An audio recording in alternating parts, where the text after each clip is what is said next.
আপনি কি জানেন ইতিহাসের সবচেয়ে বড় আর্থিক প্রতারণার ব্যাপারে? বার্নি ম্যাডফের প্রতারণাকে ইতিহাসের সবচেয়ে বড় আর্থিক প্রতারণা ধরা হয়, যা প্রায় 65 বিলিয়ন ডলারের আর্থিক ক্ষতির কারণ হয়েছিল।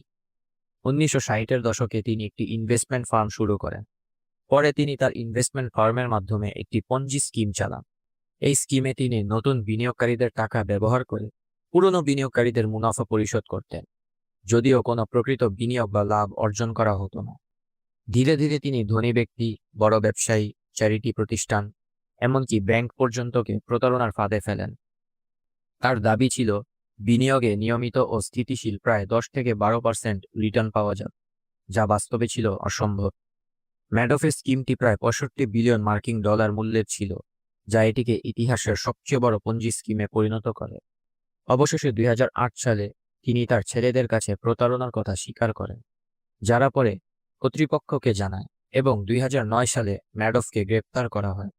তাকে 150 বছরের কারাদণ্ড দেওয়া হয় এবং 2021 সালে তিনি কারাগারে মারা যান।